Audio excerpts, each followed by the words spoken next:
What's up, guys? Today we have a mod slash kind of alternate build of the Black Widow helicopter chase, and I have turned this into what I'm calling a Black Widow's gunboat or gunship. Now, like I've said in previous videos, some that I have uploaded and some that you'll see in the near future, I am a big air vehicle guy. I don't like land vehicles, and honestly, earthly vehicles like helicopters like this, I'm not a huge fan of. But this set, it's just built so perfectly. I don't know what these are called in real life, but coming down the side, this is a perfect build. The fuselage was a perfect build. I just wanted to change it to turn it into a flying spaceship or kind of just not a helicopter pretty much. I wanted the propellers to come off. That was the main goal.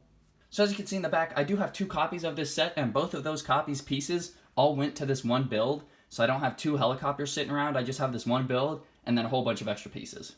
The only pieces that didn't come from this set, I believe I used like a few cheese slope pieces that I just had in my Lego bin. But other than that, you can make this entire thing with 2 copies of the helicopter chase.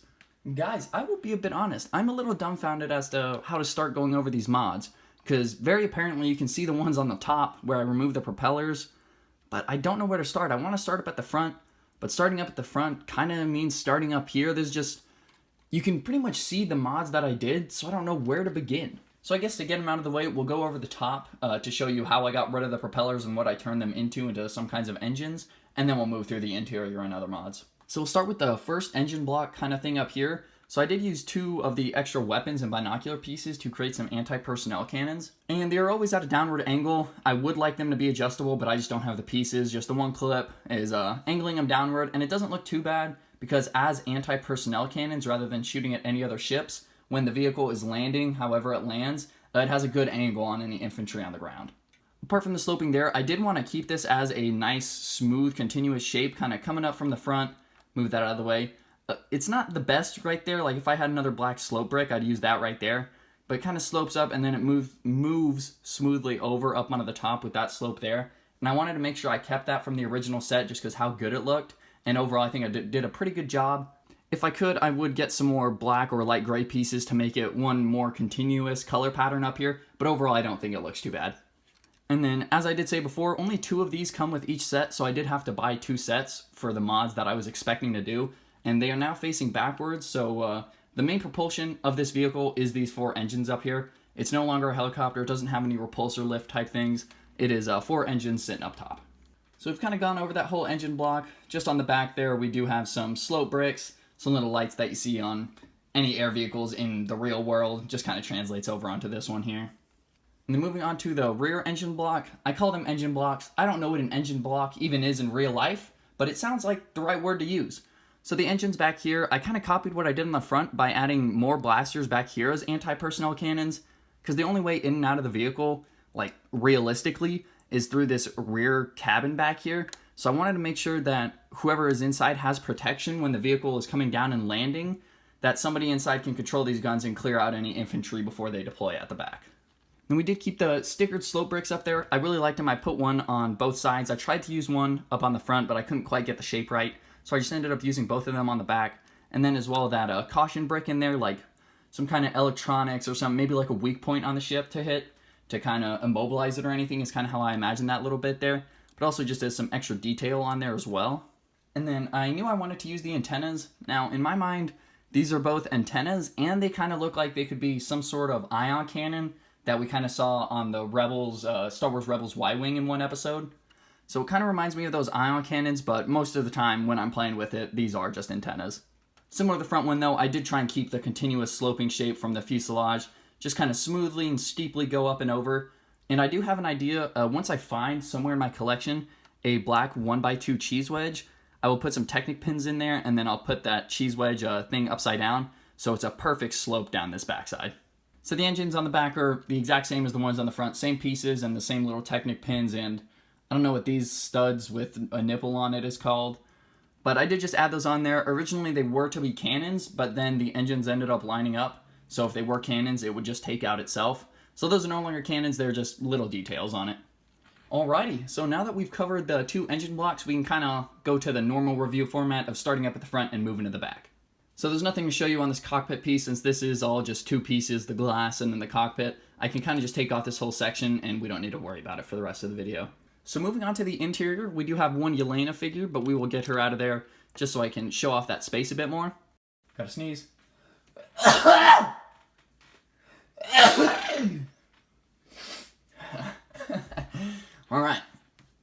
back to it. So as you can see, I did have these boxes sitting behind the pilot, but I had to get those out off camera because them being right side by side, I didn't have any room to kind of dig my nails in there to get them out, so I had to take them out real fast. But these came with the 2 sets, 1 for each by default, and they're just filled with, the set does come with the old like Indiana Jones gem pieces that you see in there. We'll get them in my hand. Just clear gem pieces, and then I did just put some silver studs in there to resemble some coins. And then same thing on the other box, just the same little treasures hiding inside. So up here, the set did originally come with a few sticker pieces as some details, 2 control sticks, and what looks like 2 targeting HUDs or some kind of heads-up display type dashboard. The 2 antenna pieces as some kind of control sticks, those did come by default on the set, but I did add in this little bit up here with the handles and then just a slow brick to kind of fill out that interior space, because when you took it off, it was very empty and it didn't seem like a cockpit, so I just wanted to fill it up a bit more.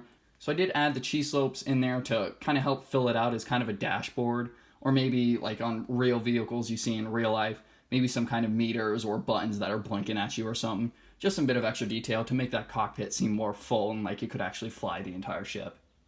I know you already saw it earlier, but you can fit a minifigure with an extension, like big ol' extension hairpiece like this in here with the 2 bins, so you don't have to worry about having to carry anything outside the set. You can carry both containers in here and then as well sit your minifigure on the studs. It does have to angle the hairpiece, but at that angle it doesn't look too horrible as long as it wasn't something like that. So originally when I bought this set, I didn't actually know that this bit was on both sides. For some reason, like on all the boxes and pictures I had seen, I had only ever noticed this one. For some reason, I just never noticed that there was one on the other side. And that was one of the main reasons I bought 2 of these sets, was 1, so I could get the 2 extra engine pieces, and 2, so I could fill out this side. But by default, it already did that. So I have 2 extra of these laying around somewhere. But I kept the sticker detailing. This is all, like I just said, exactly the same. However, on the underside, you do get some sneak peeks of where the wheels used to be. I added the extra handlebars, just extra detail near the landing gear or whatever it may be down here. Add some studs and kind of have it slope up there. But this originally did have wheels on it, but then it sat way too high off the ground for my liking. So now I kind of, even though I said earlier it doesn't have any repulsors, I do kind of imagine these as just repulsors solely for landing. It can't be used like a speeder repulsors, just for when it's coming down, they'll activate and then it'll hit the ground. Going on to the interior midsection, you can already kind of see I do have a control panel in here, and I did want to add more, but I couldn't quite do it. So I was able to, you can see that one control panel in there, but we'll get all the minifigures dug out and I'll show you what I did. So I went ahead and removed the big Technic bricks that were coming down the side, and instead, on each side, as opposed to one long one, there are 2 small ones. One over here, and then one back here. You can kind of see that 1x4 Technic brick. I just did the same thing, but up front, so I could have this tidbit here as interior space to put figs. So like I mentioned earlier, we do have that control panel kind of sitting in there, and it's tough to get a good angle of that, so we'll remove some bits here or there. There we go. Now we have a good angle at that control panel. So I kind of did want this to be like the gunner seat that controls the 2 anti-personnel cannons on the front or back, but I ended up using both like control sticks for the cockpit. In my head, it still is the gunner seat, but it just doesn't have any control sticks. But I just filled it up with some of the extra colored slopes, the 1x2 blue bricks to seem like more dashboards and antennas and levers and such, all the fancy jazz you see on control panels. Apart from that control panel, I did want to add like a chair or just something else in here, but I couldn't quite figure it out without obstructing too much of the standable minifigure area. So this is all we've done so far is just that control panel, but overall, honestly, that works just fine for me, and I'm perfectly satisfied with where it is.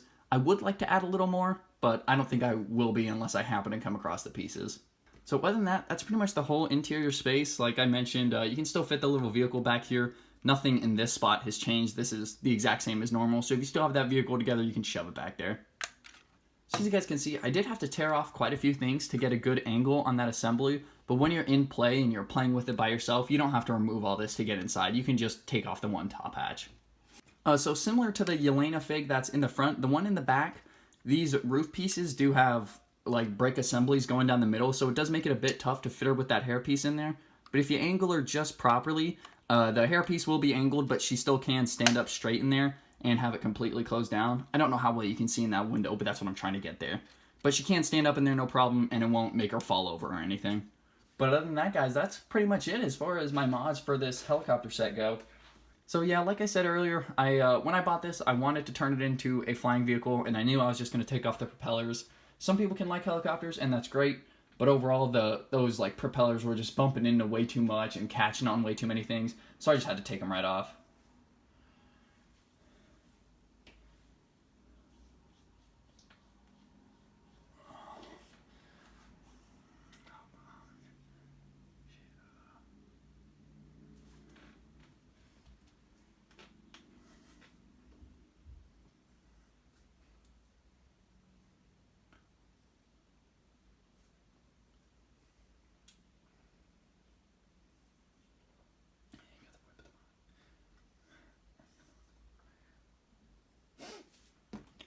Alrighty guys, well that's pretty much it for the mods that I did to the Black Widow's helicopter chase. We turned it into Black Widow's gunship slash gunboat.